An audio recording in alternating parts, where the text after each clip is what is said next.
At 10 o'clock now on BBC One, Huw Edwards with the BBC News. Tonight at 10, the vaccine shortage that's due to hit at the end of the month and last for weeks. It's understood fewer batches of AstraZeneca vaccines are available than expected, but ministers insist that vaccination targets are still achievable. The supply is always lumpy, and we are on course to deliver the offer that everybody who's aged 50 and above will be able to get vaccinated by the 15th of April. Shortages are also affecting the EU, with a hint that exports to the UK could be stopped unless it's more of a two-way process. All options are on the table. We are in the crisis of the century, and I'm not ruling out anything for now. More details on that, and we'll be looking at the likely effects of the shortages during the month of April. Also tonight, a review of historic cases of sexual abuse in football strongly criticises the Football Association for failing to protect children in the clubs affected. A leading charity says many thousands of children in Syria could lose access to education if Britain cuts its foreign aid. In sport on BBC News, Tiger Roll shows he still has what it takes, making a fifth win at Cheltenham with victory in the cross-country chase.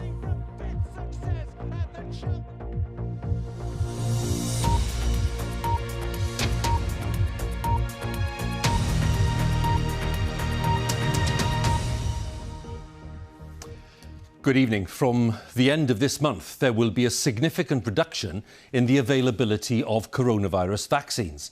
The shortage of supplies is expected to last during April, and the NHS has written to local health organisations urging them not to take any new appointments for vaccinations from the 29th of March. Those who already have bookings are not expected to lose their slot.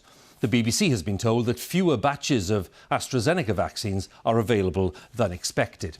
Despite that, ministers insist that the vaccination targets they set are still achievable. And during the day, the Department of Health announced that 25 million people have now had their first jab, as our political editor Laura Kuensberg tells us. Every jab, another step towards the way out. Every injection, part of what the government's seen as a huge success. Not far off half the adult population, with now some protection against COVID. I've got some fantastic news to bring you today. News the Health Secretary was happy to share. We have now vaccinated over 25 million people. The vaccine is our way out. We are on track. So let's stick with it, follow the rules, and when you get the call, get the jab. But perhaps the journey is less smooth than we might have assumed. A letter from the NHS to local trusts says volumes for first doses will be significantly constrained because there's a reduction in national inbound vaccine supply. Services should close unfilled bookings from March the 29th and not book any further appointments for April. You've just told everybody that we are on track with the vaccination, but you haven't mentioned this letter from the NHS, which says that there is a significant reduction in the available supply and that vaccine centres should stop taking appointments for the whole month of April.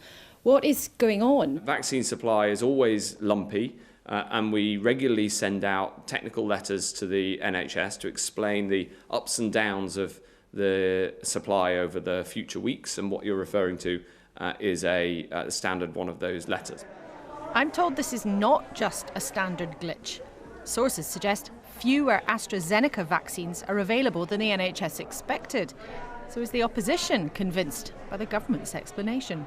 No, he's putting a positive spin on it there. That this is a month-long pause of appointments. This is a more significant disruption than we've had so far in the last 3 months. And there may well be an entirely reasonable explanation, but we just need those details tonight. And look who popped up with another blast for the Health Department today. Are you missing being part of government, Mr Cummings? The Prime Minister's very much former Chief Advisor Dominic Cummings surfaced, giving evidence to MPs. Order. The committee. And he suggested the Department of Health had stumbled badly at the start of the pandemic and hadn't been capable of running the vaccine programme itself. It's not coincidental that the vaccine programme worked the way that it did. It's not coincidental that to do that we had to take it out of the Department of Health. In spring 2020, you had a situation where the Department for Health was just a sort of smoking ruin in terms of procurement and PPE. Importantly, no one with a vaccine booked should miss their chance. No one waiting for their second jab should lose out either. 9 doses out of an 8-dose vial. But so much of Boris Johnson and the country's hopes are based on the vaccine. Any slowdown causes nerves. Laura Kutzberg, BBC News, Westminster. With me in the studio, our health editor, Huw Pym. What's going on with supplies, Huw? Well, Huw, it appears to be an issue surrounding AstraZeneca's international supply chain, doses coming into the UK. It's a complicated business. It can involve independent suppliers and contractors. The company's made clear tonight that its domestic supply arrangements are not affected.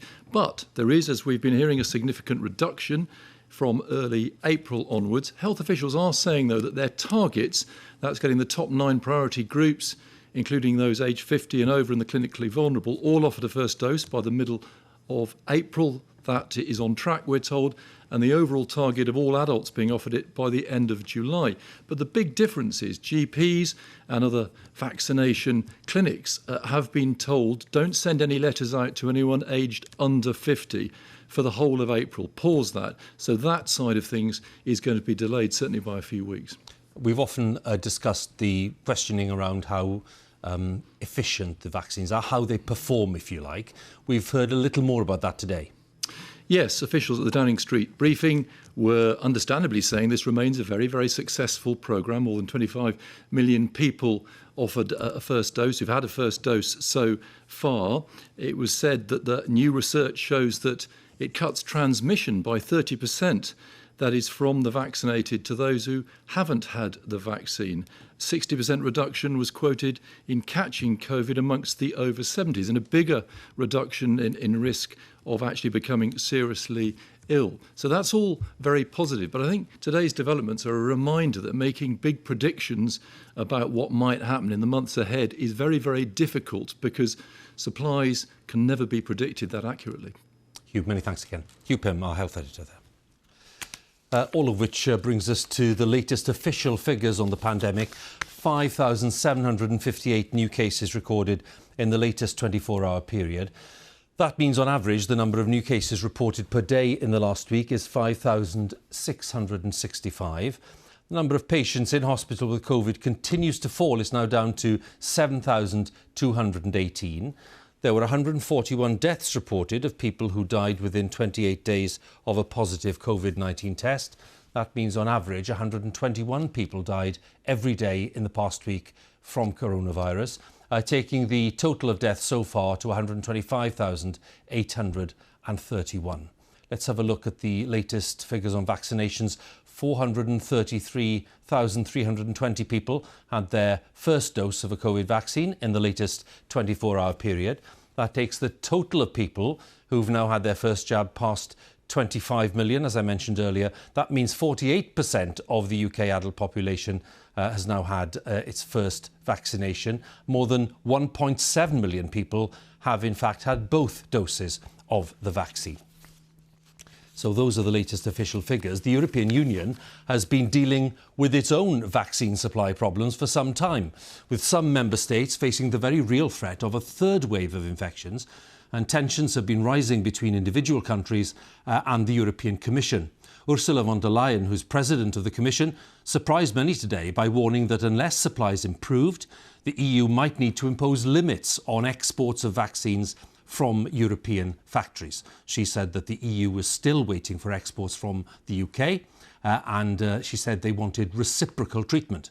Our Brussels correspondent Nick Beak has more details.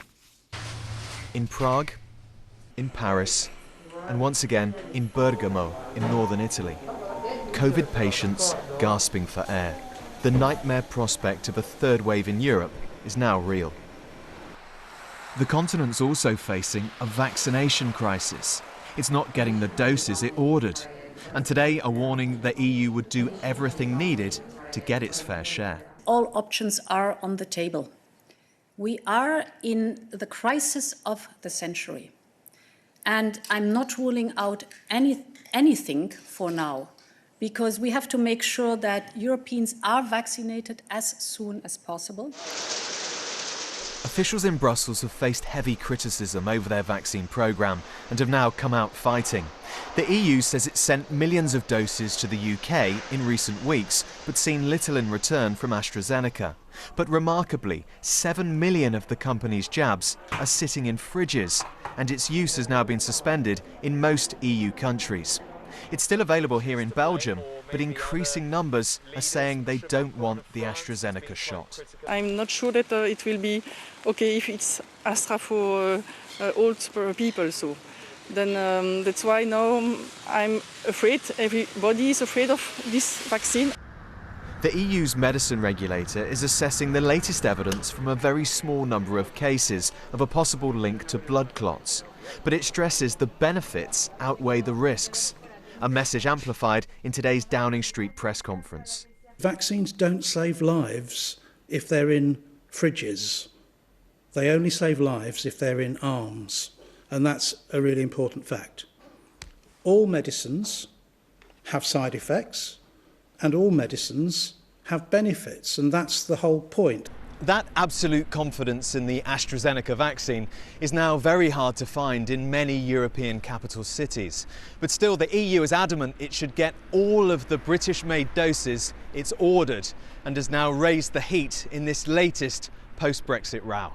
And this evening, the government condemned the EU's action, saying it was wrong to threaten even tighter controls on vaccine exports. I'm surprised we're having this conversation. It is normally what the UK and the EU team up with to object when other countries with less democratic regimes than our own engage in that kind of brinkmanship.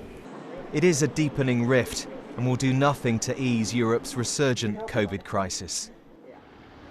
And there is growing concern that the rise in new cases, the shortage of vaccines and the reluctance to take the ones that are available could be a deadly combination, and that is why already some countries have been tightening their lockdown measures to try to fight a third wave here in Europe. It all feels pretty uncertain, Huw. Tomorrow all eyes will be on the EU's medicines regulator when it gives its latest assessment on the safety of the AstraZeneca vaccine.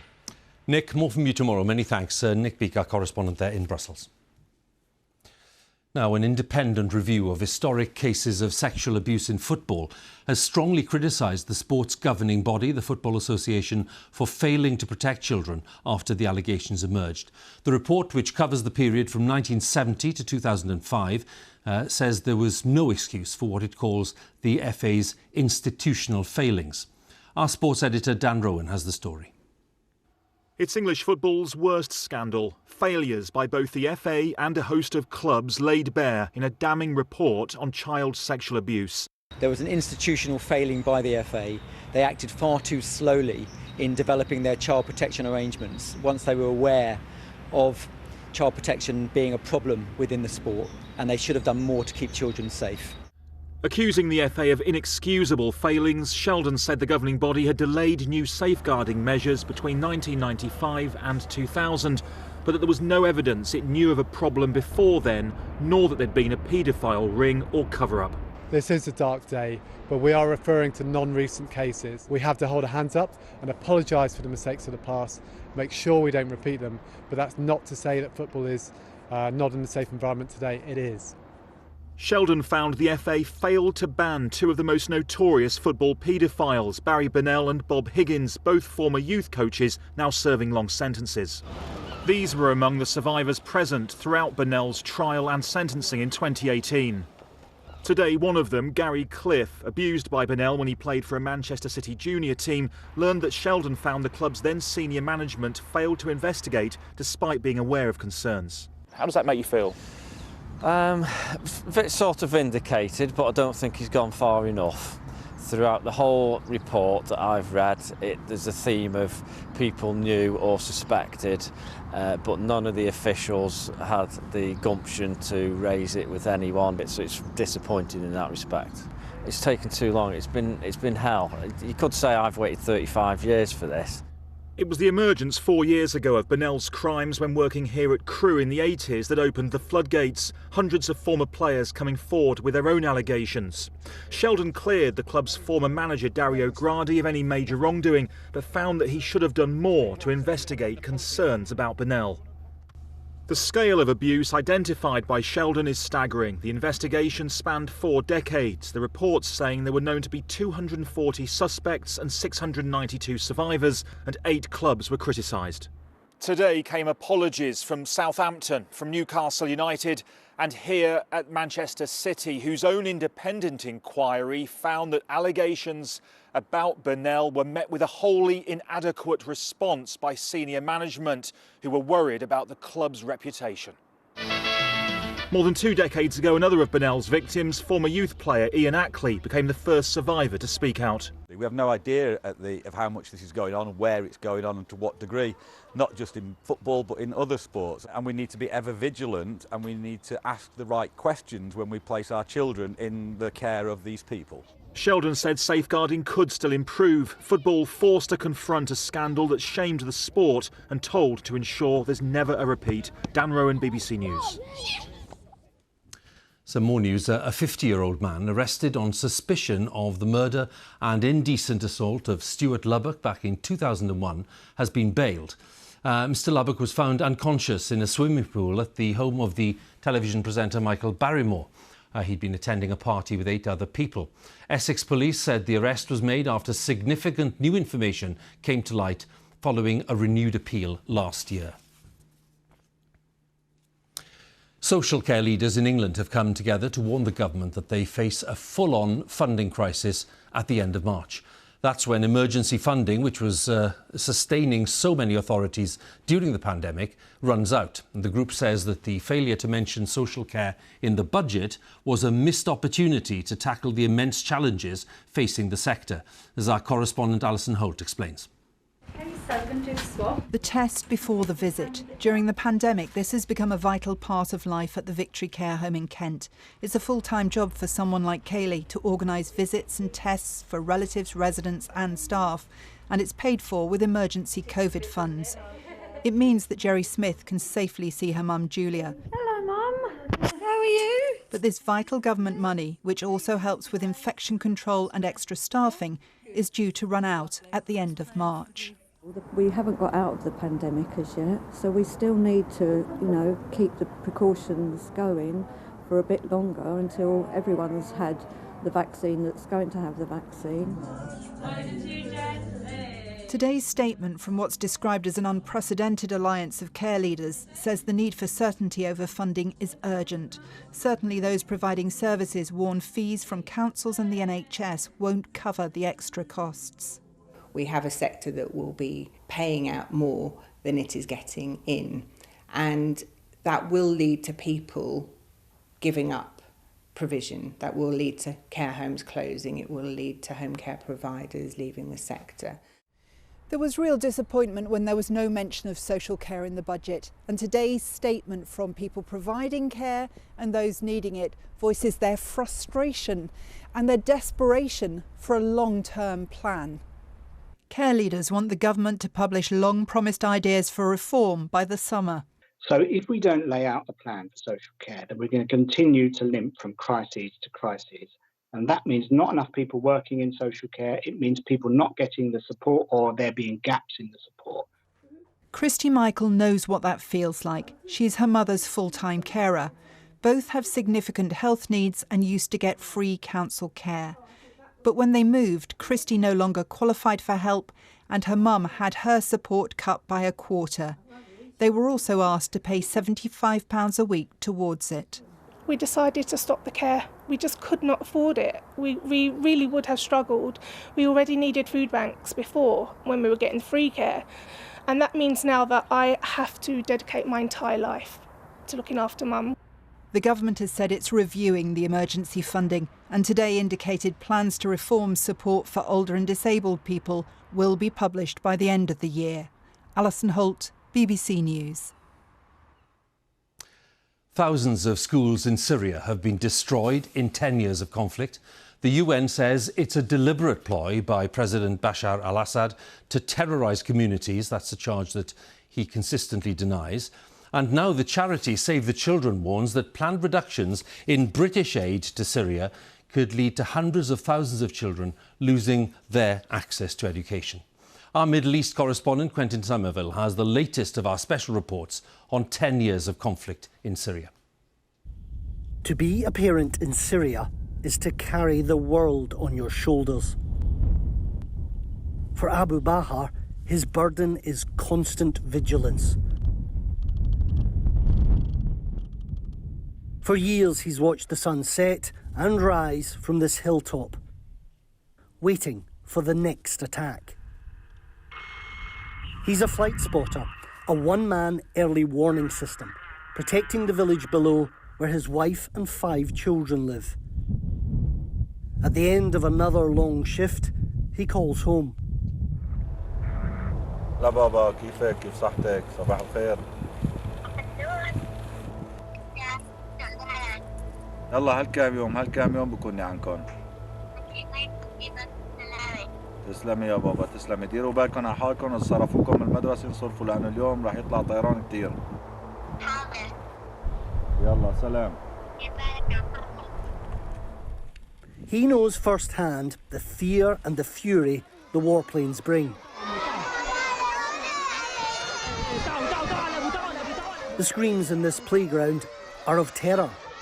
These are school days in Syria, an entire generation brutalised and traumatised as bombs fall by the school gates.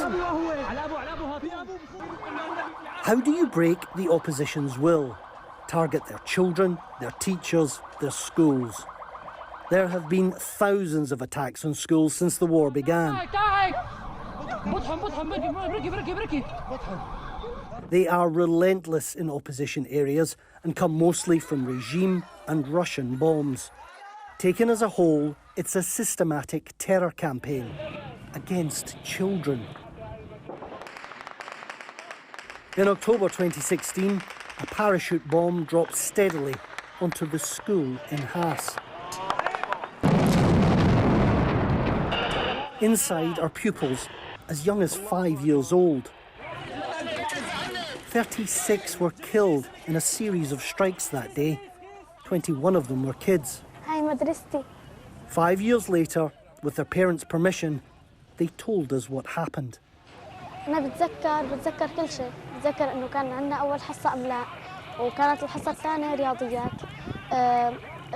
أول ضربة طيارة ضربت بعيد عن المدرسة، وثاني ضربة ضربتها بالمدرسة. إصابتي كانت بقدمي، كانت الإصابة موجعة، وحسيت هيك إجري صارت سخنة. بترد إجري. عم بسمع صوت طيارة قوي كتير. بحسها بدها تضرب هيك بخاف. The world has turned its back on these children. It's tired of the Syrian conflict. The UN does what it can, applying a sticking plaster to a hemorrhaging wound. The countries are now looking away from Syria. Britain, for example, is contemplating a 67% cut in its aid to Syria. What would that mean for the UN? What would that mean for people on the ground in Syria? Well, we can only give aid to those 7.5 million people we reach every month if we get the money to do so. The UN doesn't have a magic... 350,000 fewer kids in school if Britain pulls the plug on that money. It It will mean feeding fewer people, it will mean fewer kids in school, it will mean less medical services, and it is the wrong thing to do to balance the books on the backs of these starving and suffering people. 10 years of international failure has left Syria a landscape in ruin. This was a normal school day just last week. Until the aircraft early warning alarm sounds. Carefully, the children pack up and evacuate the school. They know the drill only too well. For Syria, this is not history. This is now. Quentin Somerville, BBC News. The latest of our special reports. They're looking back at the conflict in Syria over 10 years.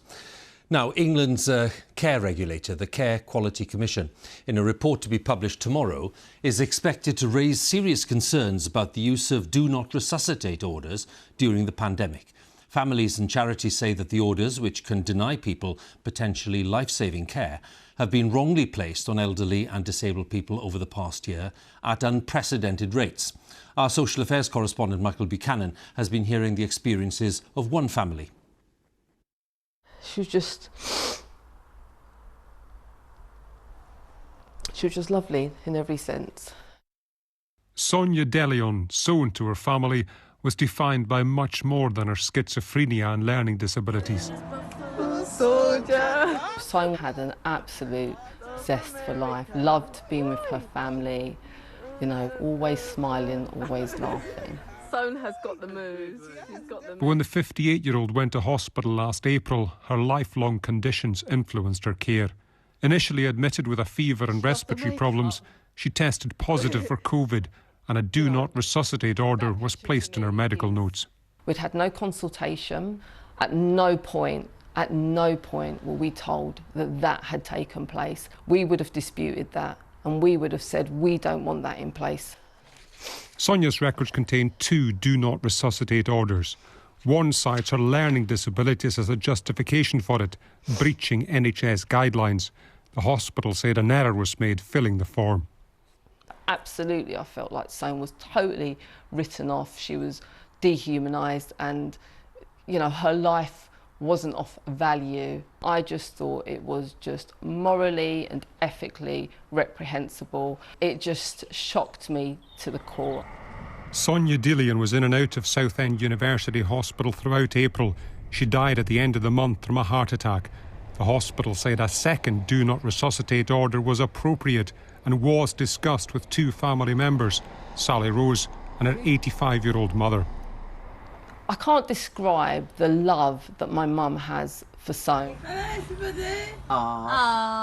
Mum's been waiting to hear your voice. There is no way that she would agree to that being put in place.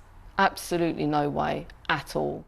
The pandemic has exposed the vulnerability of people with learning disabilities. They're up to 6 times more likely to die from the virus, and charities have repeatedly highlighted the alleged misuse of DNR orders. We see kind of boxes ticked. We see maybe when a conversation hasn't happened but a box has been ticked. We see issues like learning disability or non-verbal as a reason for a do not resuscitate order. That's discrimination. An external review of Sonia De Leon's hospital care found it fell short of expected good practice, a conclusion her family had long reached. You know, everyone was sort of like not so... Yeah, I can't tell you how much, you know, we miss her. Michael Buchanan, BBC News, Essex. In our latest look back over the events of the past year since the pandemic struck, we follow the rapid transition from a public health emergency to what some say is an even bigger challenge because it involves an economic crisis as well. The evidence is all around, from record government borrowing to businesses struggling to survive to family finances being stretched to the limit and beyond. Our economics editor Faisal Islam found on a visit to Coventry that some have actually prospered over the past year, but the economic impact has been overwhelmingly negative. The big lesson of the past year is that you cannot disentangle the pandemic from economics. There was no simple trade-off between health and wealth. It turned out that the countries with the biggest first COVID waves had the biggest economic falls too, with the UK hit particularly hard. Coventry is a symbol of recovery from generational challenges such as the rebuild after World War II. The pandemic recession was historic, but also unique in shape, a very sharp fall with a rapid rebound. That can be seen here at Sargensons, a local metal forger in the car industry. Initially, it was absolute bedlam and it just disappeared and we had to completely close the business down. We just kept a skeleton crew in and we just tried to work out what we could possibly do. There's never been a recession like this, but nor has there ever been £300 billion of government support, limiting the rise in unemployment. Here they had to furlough almost all staff in the first wave, but used the scheme to retrain workers in new cutting-edge techniques to win new business. This is precisely the point of the support, to bridge over the steep valley of uncertainty, but it cost historic amounts of public money. It is only really world wars that set any type of precedent for the hits to the economy and the government's finances we've seen over this past year of pandemic and multiple lockdown. The recovery from it should be quicker, but the changes to our economy and our institutions could be as profound. Given the economic hit, what's been perhaps even more extraordinary is that jobs and wages have held up. Isabel, a mother of 4 and freelance writer, is spending less on her car but more on a new kitchen. She's gone full-time working from home while homeschooling. And that means you then work in the evening, and which you sometimes do, but it's something that's like, oh, it's every evening, and you're working every weekend. When you've got 5 extra people, particularly 4 children in your house all the time, suddenly there is so much more to do. There's no precedent for the amount of savings British households have deposited into bank accounts or paid off from their debts, reaching record levels during the first lockdown last year. That saving is far from equally distributed. The richest 4/5 of the population was managing to save up to £400 a month, more than normal, through the pandemic, an average of about £170. In contrast, the poorest 1/5 of the population had to eat into savings or borrow about the same amount per month. Around town, socially distant queues to get into banks, perhaps to put money in rather than take it out, as in the previous financial crisis.